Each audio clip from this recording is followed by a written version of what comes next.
Conversinhas no Fiado. Sua história virando podcast.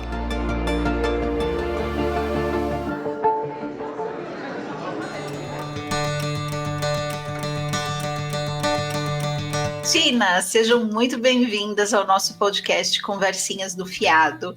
Eu sou a Estela Kiel, economista, especialista em educação financeira e fundadora da Investidela, e sou apresentadora desse podcast. Se essa é a primeira vez que você está ouvindo esse episódio, você pode consultar e ouvir ali o nosso trailer para entender mais alguns detalhes e informações extras do que acontece aqui semanalmente nesse podcast.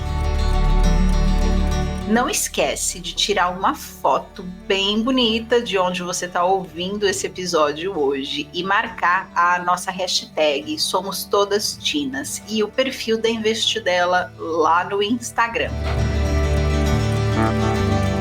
E a história da Tina que eu vou contar hoje para vocês, ela é mais do que um episódio financeiro. Ela é praticamente a história de vida dessa Tina. E por que eu optei por escolher essa história hoje para vocês? Porque normalmente as pessoas elas acabam desenvolvendo um padrão de comportamento financeiro que é muito espelhado na experiência que a família teve com o dinheiro. E hoje a Tina, ela colhe o que foi plantado quando ela ainda era uma criança. Então, segue o fio que eu vou contar para vocês como tudo começou desde quando a Tina era bem pequenininha.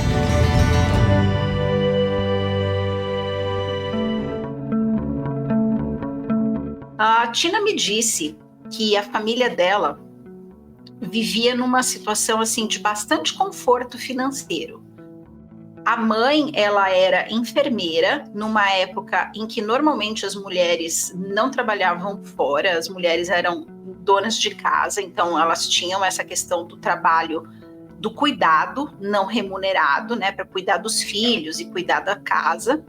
Mas nessa época a mãe da Tina já recebia um salário. E o pai dela também trabalhava numa empresa, então já era uma família que dispunha ali de duas rendas para poder dar conta das despesas da casa e de juntar ali um certo patrimônio. E foi justamente o que a família da Tina fez. Eles tinham uma casa que eles moravam e além da casa que eles moravam, eles tinham um outro terreno.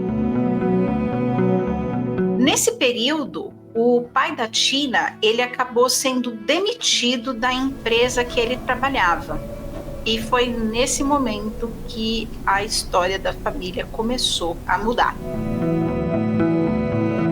Como o pai não conseguia uma recolocação no mercado de trabalho, ele decidiu empreender.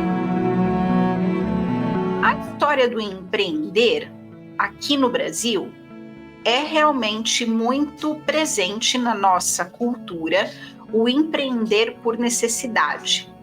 Não é como, por exemplo, nos Estados Unidos ou em outros países que as pessoas recebem uma educação de empreendedorismo, porque é muito diferente você, a vida inteira, ser CLT ou trabalhar para outras pessoas e você comandar uma empresa. São mentalidades diferentes e foi justamente essa diferença de mentalidade que acabou atrapalhando essa iniciativa de empreendedorismo do pai da Tina.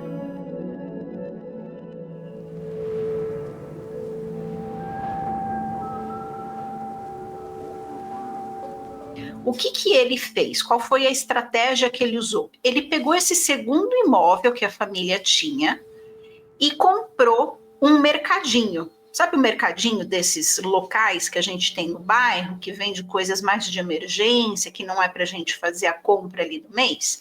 Ele comprou um mercadinho desse, mas como ele não sabia como trabalhar o fluxo de fornecedores, alimento é um produto perecível, então ele também não sabia como trabalhar esse fluxo de produtos para que os produtos não vencessem na prateleira e ele tivesse que arcar com esse prejuízo. Ele também não sabia controlar estoque. Então, isso tudo acabou fazendo com que o pai da Tina perdesse esse negócio. Ele não foi para frente, o mercadinho não conseguiu dar frutos, então eles perderam esse imóvel e perderam também o mercado.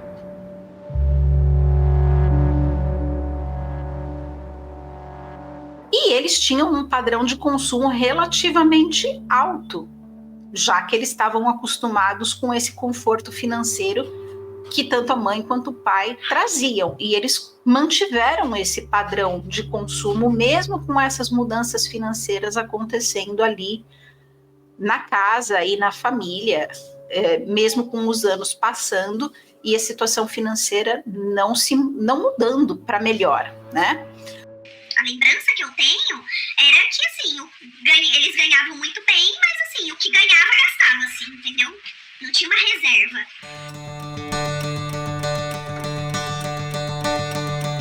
O pai da Tina, depois que o mercadinho deixou de dar certo, né, o mercadinho fechou, ele decidiu empreender novamente, junto com um outro parente, que era o tio da Tina. Eles decidiram comprar uma pequena indústria de tubos e conexões. Só que o antigo dono dessa empresa, ele ficou ali meio que para dar uma consultoria, meio que para ensinar esses novos donos a lidar com o negócio. E para pagar a parte dele na negociação, o pai da Tina, como não tinha mais nenhum imóvel e não tinha nenhum dinheiro guardado, ele colocou a casa que a família morava na permuta. Ou seja, se essa indústria desse errado, a família ia ficar sem nenhum bem, porque não tinha mais para onde correr. E a Tina já era um pouco mais velha, já era ali uma jovem adulta, adolescente, jovem adulta, e ela ficou preocupada com aquela situação e ela tentou avisar a mãe, falou: mãe, mas se acontecer alguma coisa, a casa que a gente mora está comprometida, será que não é perigoso a gente ficar sem nada? O conselho que eu dei foi esse, eu falava: mãe, esse é o único bem que vocês têm, é a casa que vocês têm, vocês vão precisar pagar aluguel, né, não faça isso, veja outra forma, né, de entrar num negócio, se não for nesse, tenta outro, mas não vai se desfazer do único bem que vocês têm, né.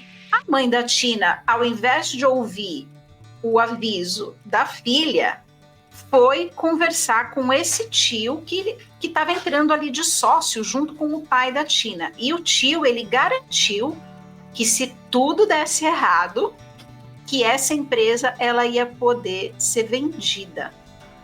E aí a mãe acabou concordando e o casal decidiu assumir o risco desse empreendimento aí de um novo segmento de tubos e conexões.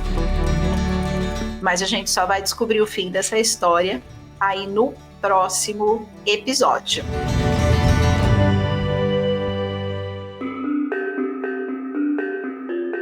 Agora, com essa primeira parte da história encerrada, vamos aproveitar esse episódio aqui para a gente entender como a educação financeira e o comportamento podem te ajudar a viver mais em paz aí com o dinheiro que você soa tanto para receber na sua vida, Tina.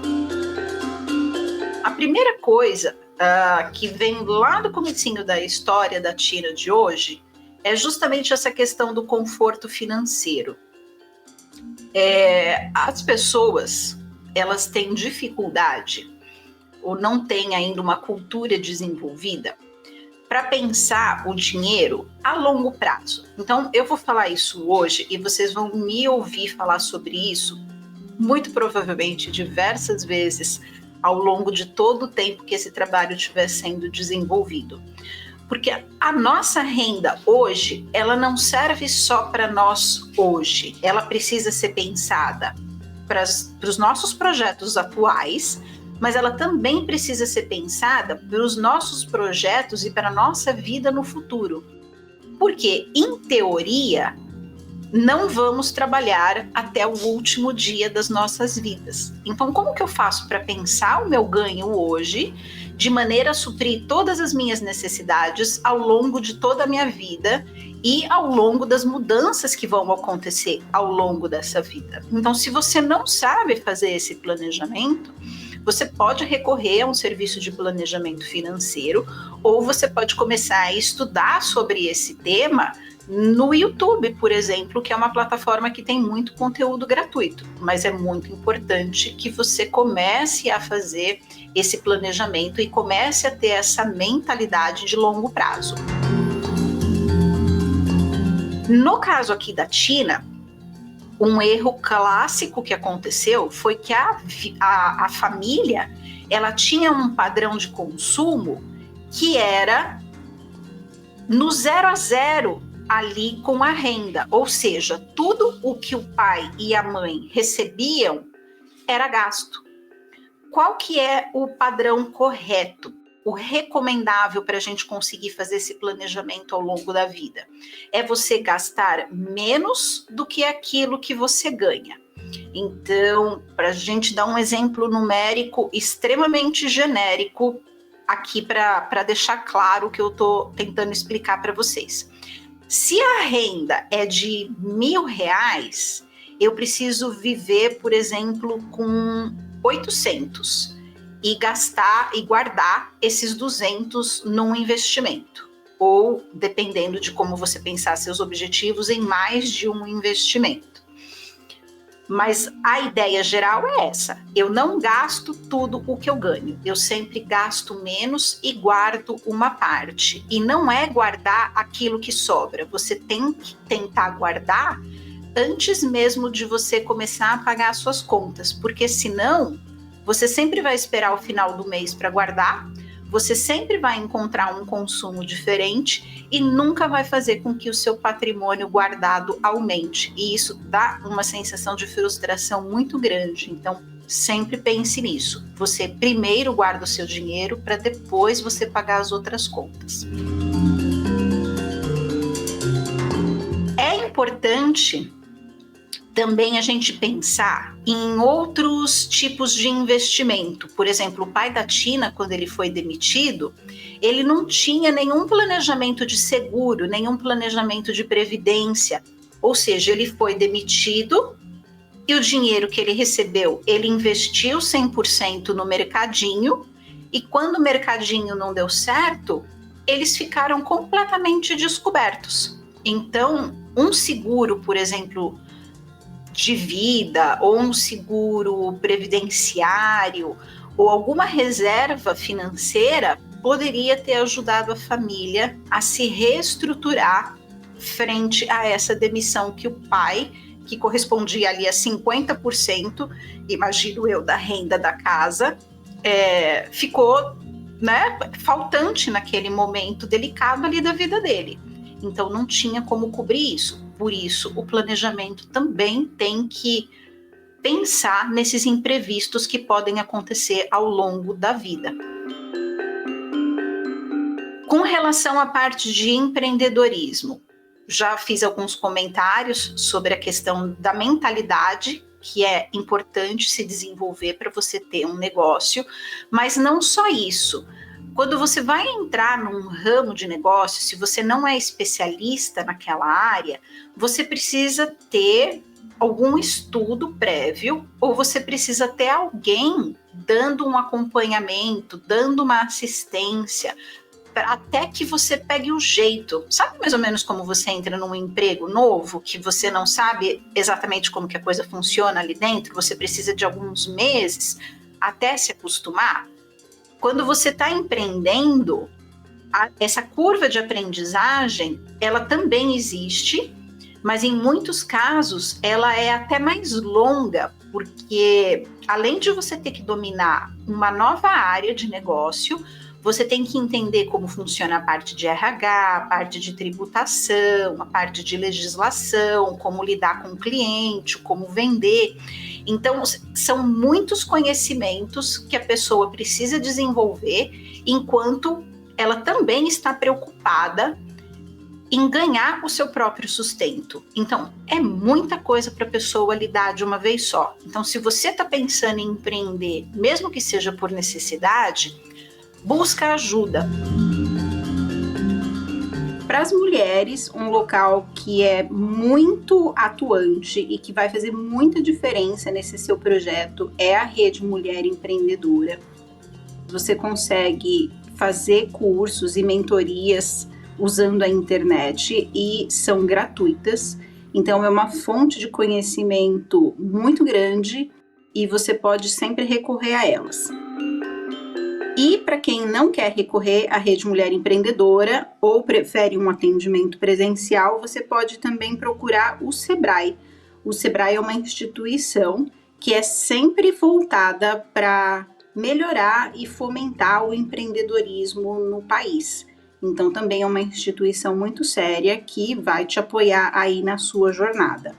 Você pode buscar informações deles tanto nos sites quanto no próprio YouTube. E um último ponto que eu gostaria de trazer para vocês, que é muitíssimo importante, é essa construção social e cultural que nós temos na sociedade, né? Isso é um evento global, não é uma coisa específica do Brasil, não é uma coisa específica sua, mas é uma construção que vem sendo feita historicamente de achar que só porque uma pessoa nasce com um sexo biológico feminino ou masculino, ela tem mais facilidades ou dificuldades para algumas coisas, e isso inclui lidar com o dinheiro. Como a gente vem crescendo e se desenvolvendo como sociedade, com as mulheres mais responsáveis pelos trabalhos domésticos e os homens construindo a narrativa política, financeira e cultural das nações, a tendência é que a gente ache que só porque alguém nasceu homem, essa pessoa tem facilidade de lidar com dinheiro e fazer contas e ganhar dinheiro, e não necessariamente isso é verdade. O sexo biológico, ele não determina o conhecimento que a pessoa tem. Então, o que vai fazer diferença para uma boa tomada de decisão financeira é estudo, e isso não depende de sexo biológico. Na história da Tina, isso ficou muito claro quando ela tentou avisar a mãe que aquele empreendimento que a família ia fazer era perigoso porque corria o risco deles perderem a casa que eles moravam, e a mãe, ao invés de perceber a lógica do que a filha estava dizendo, a gente viu ali aquele velho viés de confirmação que nós vimos nas histórias anteriores, que ela foi conversar com o tio. Então ela se contou uma história de que aquele investimento era bom, ela foi atrás de um homem que era interessado que aquele investimento acontecesse, e ela confirmou, tem um homem falando o que eu quero ouvir, então eu não vou dar ouvidos para minha filha, mas vou ouvir um homem que tem interesse, né? Não tinha imparcialidade naquela tomada de decisão. Então, mulheres, prestem muita atenção toda vez que vocês forem tomar uma decisão financeira, para quem vocês estão pedindo confirmação. Não importa se é homem ou mulher, o que importa é se essa pessoa tem conhecimento suficiente para te ajudar nesse momento e não te prejudicar, tá bom?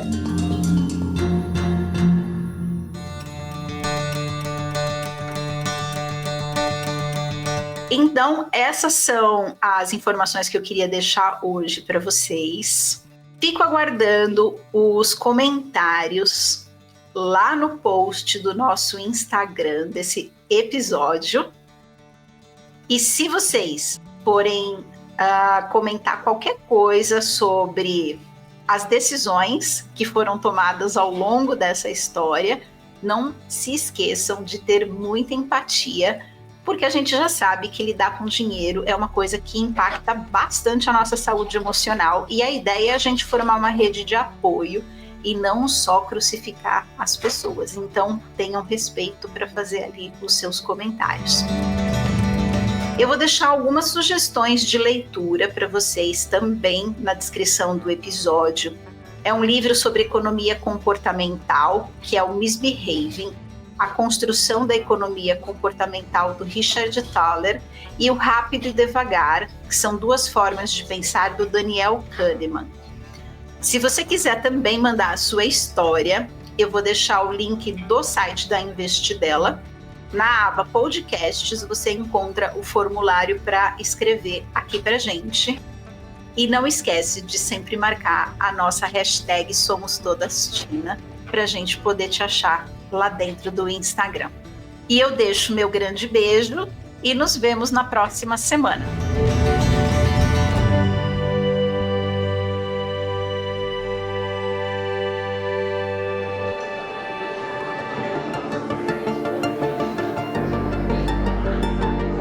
Conversinhas no Fiado. Sua história virando podcast.